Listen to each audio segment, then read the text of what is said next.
मैंने अनुभव किया है।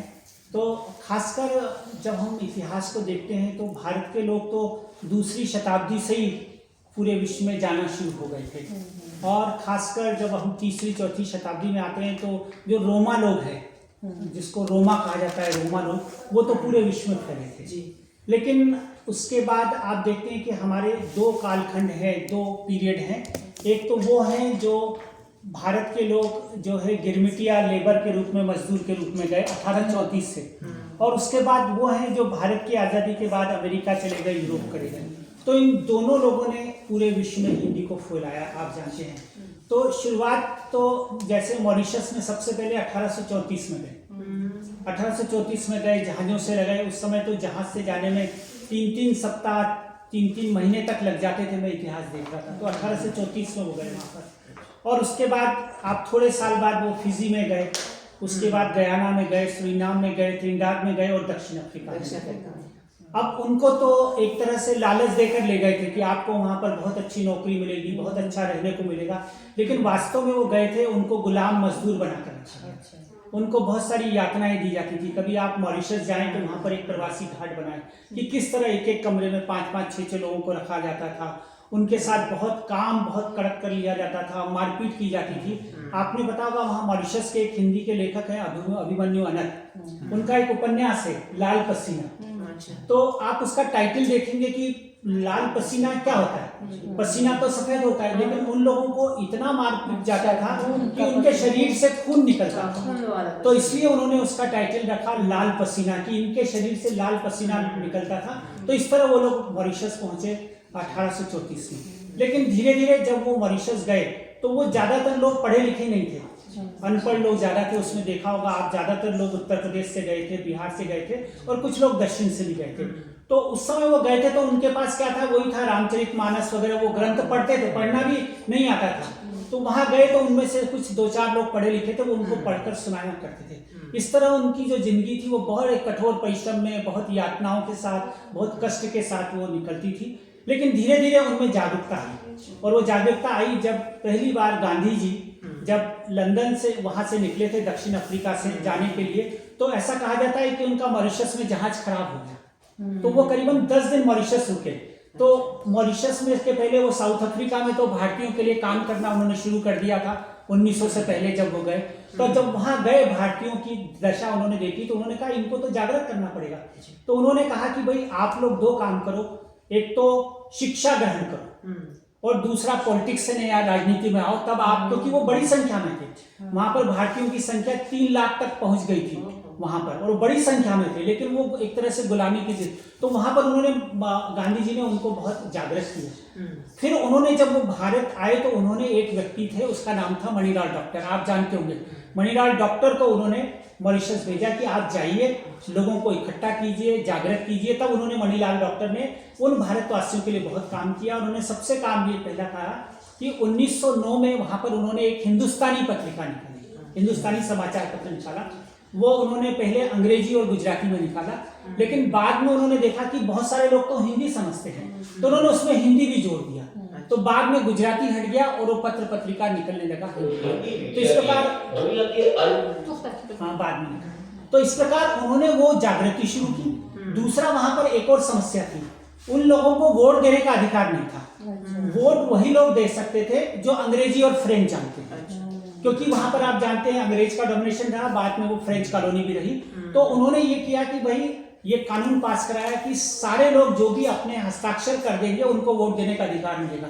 तो वहां पर इस तरह भारतीयों को और दूसरी भाषाओं के लोगों को शिक्षित किया गया। वहां पर उसको शब्द कहते हैं बैठकाएं। वहां पर जगह जगह गांव में बैठकाएं थी जहां पर रामायण की वाचन होता था जब वो रात को काम करते। तो वहां पर उन्होंने फिर उनको हिंदी सिखाना शुरू किया कि भाई इनको, क्योंकि ये सब लोग तो वहां पर इस तरह हिंदी पढ़ने की शुरुआत हुई। फिर उन्होंने वहां पर संघर्ष किया और फिर स्कूलों में भी हिंदी आई। तो इस प्रकार वहां पर 1909 के बाद ये जो विकास हुआ और उसके बाद उनको अधिकार मिला। और उसके बाद वहां पर हिंदी, अब देखिए वहां पर भारतीय लोग तो अब इतने संपन्न हो गए कि वहां का व्यक्ति है तरह से भारतीय ही प्रधानमंत्री होता है। वहाँ का इतना डेवलप उन्होंने विकास किया, आर्थिक दृष्टि से भी समृद्ध हुए। और अब वहाँ पर हिंदी का बहुत बड़ा विभाग है, आप जानते हैं, वहाँ पर हिंदी स्कूलों में पढ़ाई जाती है, उसका पूरा करिकुलम है, पूरा उसकी शिक्षण की व्यवस्था है। हालांकि वहाँ पर अब क्रेओल का प्रचलन ज़्यादा हो गया है, क्रेओल भाषा बहुत तेजी से बढ़ी, लेकिन हिंदी भी खासकर। दूसरा क्या है, ये जो वहाँ पर जो संस्थाएं हैं वो हिंदी के लिए बहुत काम करी। जैसे आप वहाँ पर एक हिंदी प्रचारणी सभा है, मैं 5 बार मॉरिशस गया हूँ तो मैंने खुद वहाँ पर देखा।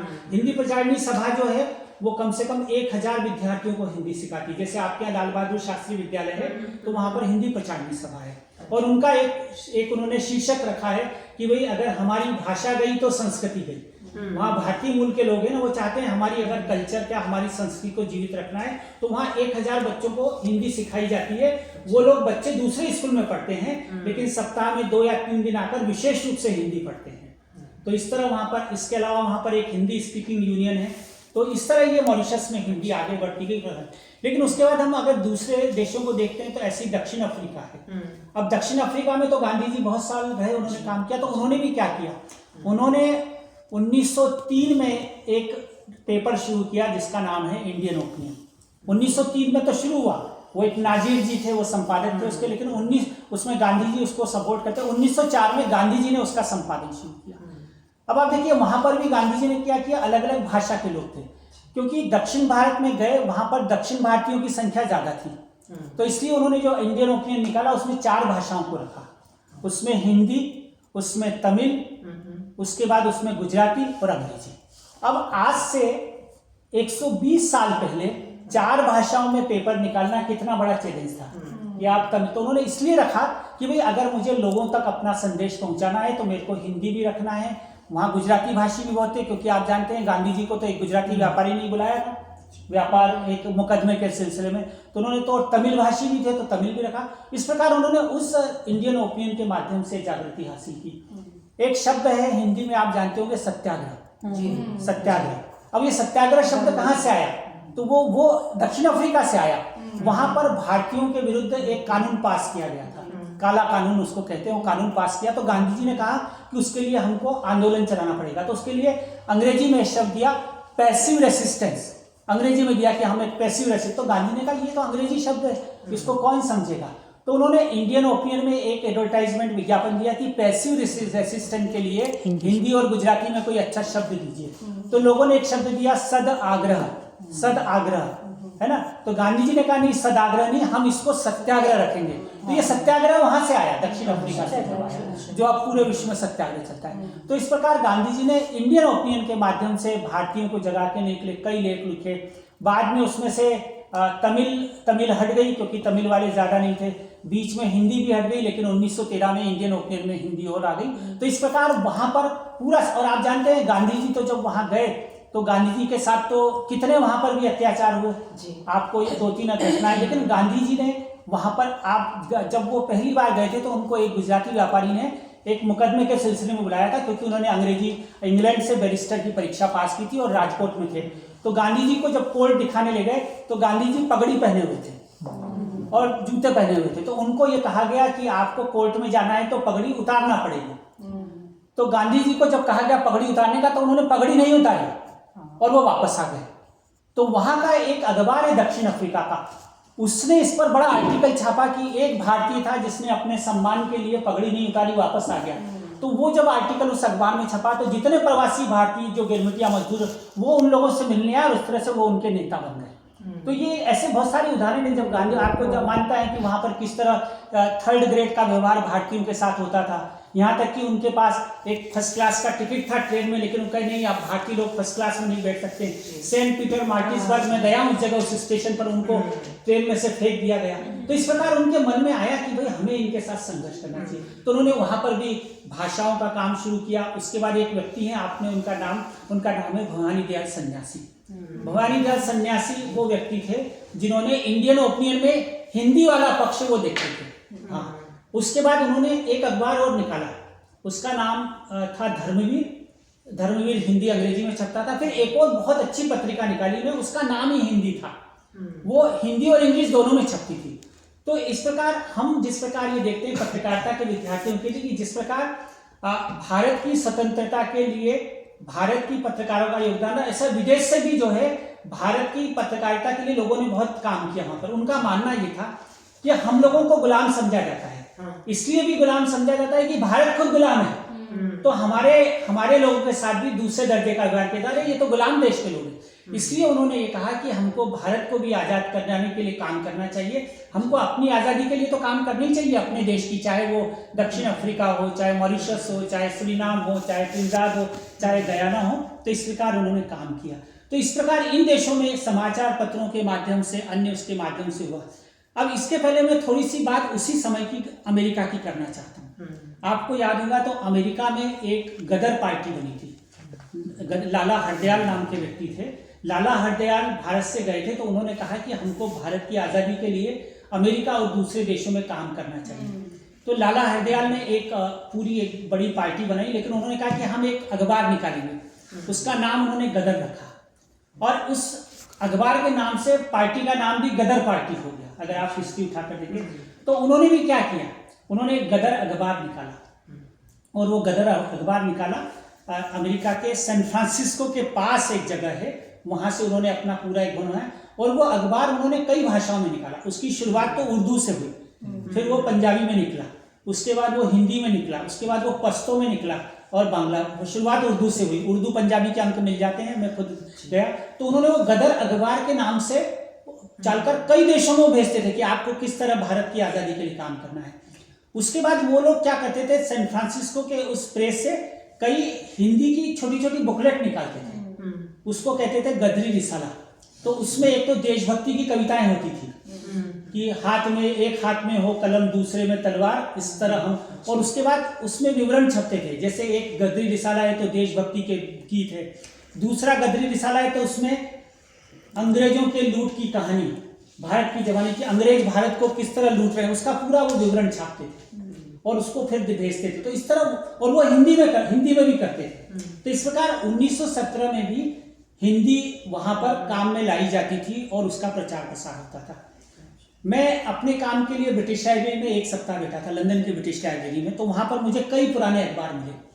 एक अखबार 1915 में इंग्लैंड से निकलता, अभी आपको वो फिल्म दिखाएंगे, उसमें सब अखबार देखने को मिलेंगे। एक अखबार निकलता था तस्वीरी अखबार, तस्वीरी अखबार निकलता था लंदन से, उसमें खाली तस्वीरें छपती थी सेकंड वर्ल्ड वार की और दूसरी, लेकिन उसके विवरण जो छपते थे वो उर्दू में छपते थे, हिंदी में छपते थे, तमिल में छपते थे और अंग्रेजी में भी छपते थे। तो इस प्रकार वहां पर उस समय भी लंदन में उर्दू में भी छपाई होती थी, हिंदी में भी छपाई थी। उसके बाद तो आप देखेंगे वहां पर फिर भारत की आज़ाद जब हो गया तो कई भारत के लोग नौकरी के लिए, व्यवसाय के लिए वहां जाने लगे, चाहे अमेरिका में गए, यूरोप में गए। तो वहां पर उन लोगों ने, चूंकि आप जानते हैं कि जहां पर अपने देश के लोग जाते हैं तो वहां पर अपनी भाषा को कहीं ना कहीं वो रखना चाहते हैं। तो इस प्रकार इन सब देशों में, यूरोप के देशों में, बल्कि ये तो बात हुई अभी की बात हुई, लेकिन आप जानते हैं कि जैसा आपका है ये Uzbekistan university of oriental studies, तो ओरिएंटल स्टडीज के रूप में तो विश्व के कितने देशों में हिंदी और संस्कृत पढ़ाई जाती है। मैं अभी जापान गया तो मैंने जापान में देखा कि जापान में तो 110 सालों से हिंदी पढ़ाई जा रही है। कि जिस तरह आपके उज्बेक विद्वानों ने काम किया, वैसे जापान के लोगों ने हिंदी के लिए कितना काम किया। जापान हिंदी का शब्दकोश बनाने में सालों उन्होंने लगा दिया। मैं ओसाका यूनिवर्सिटी में गया, मैं टोक्यो यूनिवर्सिटी में गया, तो ओसाका यूनिवर्सिटी में बच्चे कम से कम 100, यहाँ तो बहुत ज़्यादा है लेकिन फिर भी वहाँ 100 बच्चे हिंदी पढ़ रहे हैं ओसाका यूनिवर्सिटी। और बच्चों को हिंदी के साथ साथ लोक भाषा भी पढ़ाई जाती है जो भारत की है। तो मैंने देखा उनको ब्रज भाषा भी पढ़ाई जा रही थी कि आप हिंदी पढ़ रहे हैं तो आप ब्रज भाषा भी पढ़ाइए, क्योंकि जब हम हिंदी की बात करते हैं या कुछ पढ़ाते हैं तो उसमें बहुत सारा लोक भाषा के शब्द भी आ जाते हैं। तो इस प्रकार वहाँ पर भी जापान में है।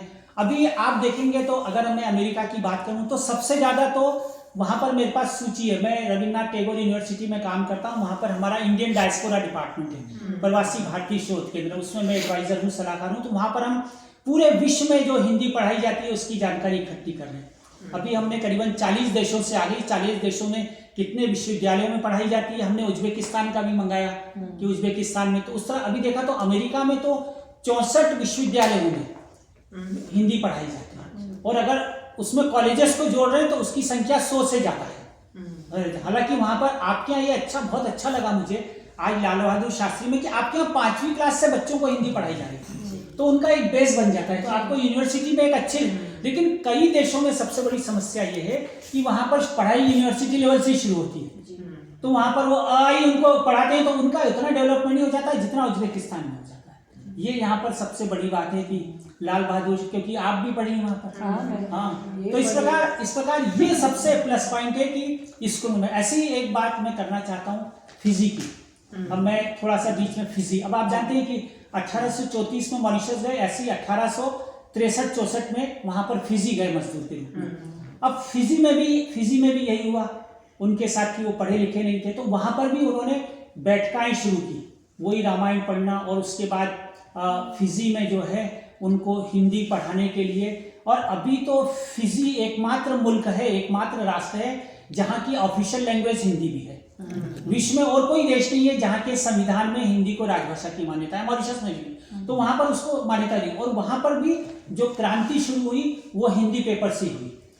डॉक्टर मणिलाल को मॉरिशस भेजा था, तो फिजी वाले लोगों ने कहा कि आप भी ऐसे आदमी को भेजिए जो हमारे यहाँ लीडरशिप लेके हम लोगों में जागृति लाए। तो उसी डॉक्टर मणिलाल को 1913 में फिजी भेजा गया। 1912 में चले गए फिजी, और 1913 में भी उन्होंने क्या किया, फिर एक न्यूज़पेपर निकाला सेटलर नाम का। अब वो सेटलर निकाला तो अंग्रेजी में निकाला, तो अंग्रेजी वहां कौन समझ पाता, तो वही सेटलर को साइक्लो स्टाइल लिखकर फिर हिंदी में शुरू किया गया कि लोगों तक बात पहुंच सके, क्योंकि वहां पर भी फिजी में भी हिंदी भाषियों की संख्या ज्यादा थी, जबकि दक्षिण अफ्रीका में तो वो समाचार पत्र निकलना शुरू हुआ, बहुत सारी पत्र पत्रिकाएं शुरू हुई, फिर हिंदी की पढ़ाई वहां पर विधिवत रूप से शुरू हुई। और उसके बाद मैं आपको एक न्यूज़पेपर का नाम बताता हूँ, उसका नाम है शांतिदूत। शांतिदूत 1935 में शुरू हुआ था और वो अभी तक 2020 तक निकला, मतलब 85 ईयर्स तक वो न्यूज़पेपर निकला, और इतने उसमें 24 पेज का निकलता था। और उसका जो दीपावली का स्पेशल इश्यू होता था वो 100 पेज से ज्यादा का होता था। और उसमें फिजी चूंकि ऑस्ट्रेलिया न्यूजीलैंड के पास में है, तो वहां पर ऑस्ट्रेलिया और न्यूजीलैंड से हिंदी लिखने वालों की रचनाएं भी छपती थी उसमें।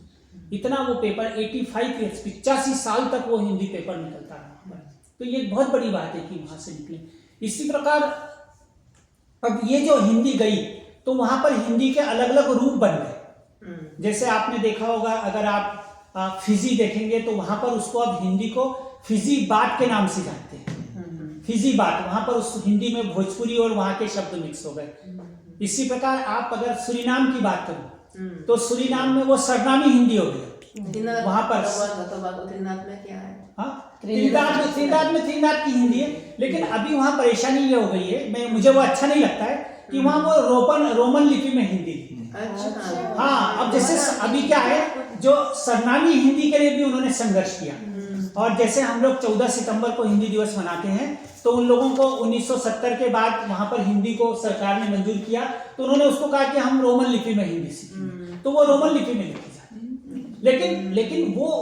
लेकिन वहां पर जो विशुद्ध रूप से भारतीय लोग हैं वो देवनागरी में भी लिखते हैं उसे, लेकिन वो ज्यादातर वहां रोमन का प्रयोग होगा, तो उसको सरनामी हिंदी कहते हैं। इसलिए दक्षिण अफ्रीका में जो हिंदी चल रही है उसको वो नेताली हिंदी कहते हैं, उसको नेताली हिंदी से नाम पड़ जाता है। तो इस प्रकार ये अलग अलग देशों में जाकर हिंदी के अलग अलग रूप बन गए, अगर आप विश्व में हिंदी का अध्ययन करेंगे तो। इस प्रकार सुरीनाम में भी लोगों ने संघर्ष किया, फिर इसीलिए वो कौन सी तारीख है, सितंबर की 20 या 22 सितंबर है, तो वहां पर वो हिंदी उस दिन सरकार ने स्वीकृत की, तो उसको हिंदी दिवस के रूप में उस दिन मनाते हैं कि इस दिन सरकार ने हिंदी को मान्यता दी थी।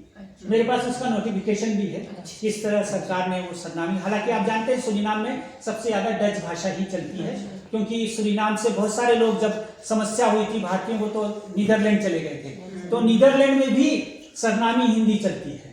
वहां पर करीबन 2 लाख से ज्यादा लोग सुरीनाम से डच नीदरलैंड चले गए, तो सुरीनाम में जो नीदरलैंड में जो हिंदी है वो सरनामी हिंदी के नाम से ज्यादा चलती है।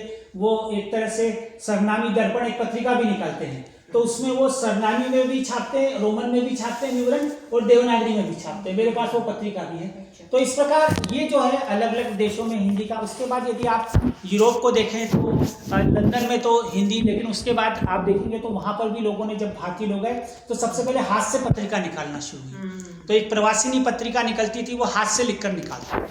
और सबसे ज्यादा महत्वपूर्ण बात तो मॉरिशस की है।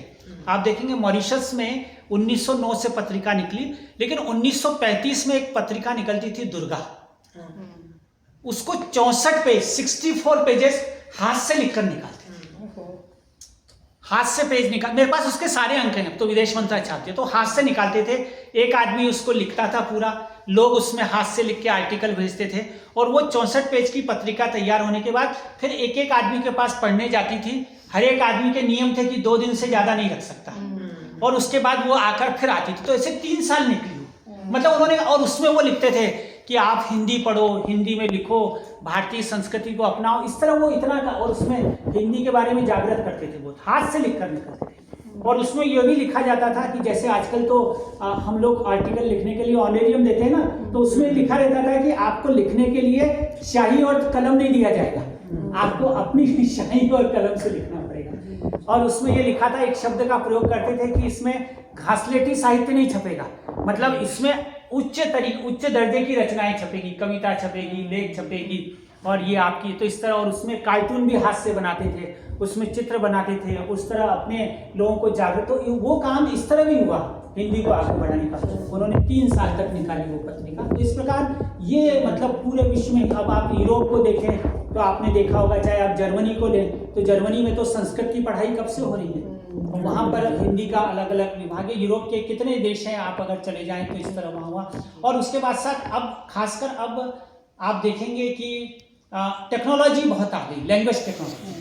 तो लैंग्वेज टेक्नोलॉजी के कारण अब हमको बहुत सस्ता हो गई। देखिए, तो हमको ज़्यादा से ज़्यादा अब उस टेक्नोलॉजी, अब देखिए जो पत्रिकाएं प्रिंटेड निकलती थी, अब वो लगभग सब धीरे धीरे बंद हो रही, लेकिन वो पत्रिकाएं विश्व से ऑनलाइन निकल रही। अब कितनी विश्व की पत्रिकाएं हैं जो ऑनलाइन निकल रही, मैं देख रहा हूँ एक से एक बड़ी। जैसे अमेरिका से निकलती है, अगर आप देखें तो सेतु पत्रिका, वो हिंदी अंग्रेजी दोनों भाषाओं में निकलती है। सिंगापुर से सिंगापुर दर्पण है, उसके बाद आप कनाडा से देख लें, चाहे ऑस्ट्रेलिया से देख लें। तो अब ये लैंग्वेज टेक्नोलॉजी आने से भी हिंदी के कारण जो नई जनरेशन है उसको बहुत आसान हो गया। जैसे अब आप तो जानते हैं कि मैं अपना मैसेज पढ़ता हूँ तो गूगल वॉइस से बोलकर टाइप कर लेता हूँ पूरा, सब लोग बहुत पॉपुलर हो गया।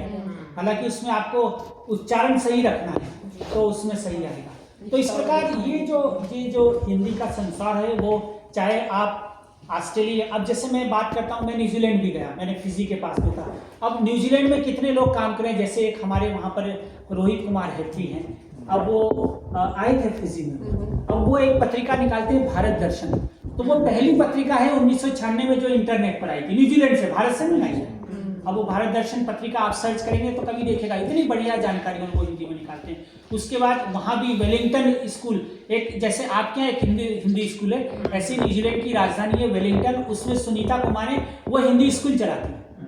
छोटा सा देश है, हालांकि आप देखिए अगर वेलिंगटन की आबादी तो बहुत कम है, 1 लाख है, लेकिन वहाँ पर वो वेलिंगटन स्कूल चलाती है, वहाँ से भारत दर्शन। उसके बाद आपका जो ऑकलैंड है, ऑकलैंड में भी एक हिंदी विद्यालय हमारा जो दूतावास है उसके माध्यम चलते हैं। तो इस प्रकार ऑस्ट्रेलिया में देखिए, ऑस्ट्रेलिया में भी काफ़ी, हालांकि अभी परेशानी ये है कि विश्वविद्यालयों में छात्र अब कम मिल रहे हैं, छात्र कम मिल रहे हैं। खासकर हुआ ये था कि जो कोरोना काल रहा वो हमारे लिए बड़ा स्ट्रगल बन रहा, क्योंकि कोरोना में क्लासेस बंद हो गई, तो फिर ऑनलाइन पढ़ाई की। तो अब एक नया ट्रेंड जो है हिंदी शिक्षण का, ऑनलाइन भी कई देशों में चालू हो गया। चाहे आप देखें तो वो ऑनलाइन भी, अब वो चाहते हैं कि जब ऑनलाइन पढ़ रहे हैं तो ऑनलाइन पढ़ लेते हैं, लेकिन ऑनलाइन में वो बातें तो नहीं मिल सकती जो हमारे इंटरेक्शन में मिलती है, एक दूसरे से बात करते हैं, लेकिन अब वो ऑनलाइन भी चला गया। तो इस प्रकार आप चाहे ऑस्ट्रेलिया महाद्वीप को ले लें, चाहे एशिया को ले लें। अब मैं एशिया में, अगर मैं श्रीलंका में देख रहा हूँ तो श्रीलंका में मैंने देखा हमारे पास लिस्ट आई, यूनिवर्सिटी के अलावा कम से कम 100 इंस्टीट्यूट हिंदी पढ़ाते हैं, उसकी लिस्ट आई, अतिला जी आपको मिला, अतिला को। तो इस प्रकार, हालांकि श्रीलंका तो तमिल और सियालियों का देश है, तमिल भाषा है, वहाँ से हिंदी भाषा है, तो इस प्रकार, लेकिन वहाँ पर कम से कम इतने लोग वहाँ पर हिंदी सीख रहे हैं हिंदी। इसके बाद मैं अभी मलेशिया गया था, तो लेकिन मैंने देखा कि हिंदी के अलावा दूसरी भाषाओं को भी काम करने वाले बहुत लोग हैं। अब मलेशिया में जो हमारे भारतीय हैं उसमें 85% तमिलियन है। तो मैंने उनसे बातचीत की तो उन्होंने कहा, साहब हमारे यहाँ पर 1 लाख बच्चे तमिल मीडियम से पढ़ते हैं और 522 तमिल मीडियम के स्कूल हैं। तो वो बच्चे, मतलब देखिए, मॉरिशस में भी कोई हिंदी मीडियम से नहीं पढ़ता है, फिजी में कोई एक लैंग्वेज के रूप में भले पढ़ लेते हैं, लेकिन तमिल मीडियम से पढ़ाना बहुत बड़ी बात है। उन्होंने कहा हम 5वीं क्लास तक तमिल मीडियम से चढ़ाते हैं ताकि हमारा उनका बेस जो है वो तमिल में रहे, भारत इंडियन कल्चर रहे, और तमिल के साथ साथ उनको 5th तक वो मलय और अंग्रेजी भी अच्छी पढ़ा देते हैं, और 5वीं क्लास के बाद फिर वो शिफ्ट हो जाते हैं या तो मलय भाषा में या अंग्रेजी में। तो ये बहुत बड़ी बात है कि उनको तमिल में, क्योंकि हमारे यहाँ भी हिंदुस्तान में भी लोग अब हिंदी माध्यम से नहीं पढ़ते, वो एक बड़ा गांव में पढ़ लेते हैं लेकिन धीरे धीरे अंग्रेजी की तरफ ले जा रहे हैं। तो इस प्रकार ये जो भारतीय भाषाएं हैं उनका कहीं ना कहीं लोग जो है बहुत अलग अलग स्तरों पर काम कर रहे हैं। हमारे भारतीय दूतावास भी कोशिश कर रहे हैं अलग अलग कल्चरल सेंटर के माध्यम से। तो इस प्रकार ये जो है बहुत बड़ा जो फलक है वैश्विक स्तर पर, वो एक तरह से हिंदी भाषा के लिए काम कर रहा है।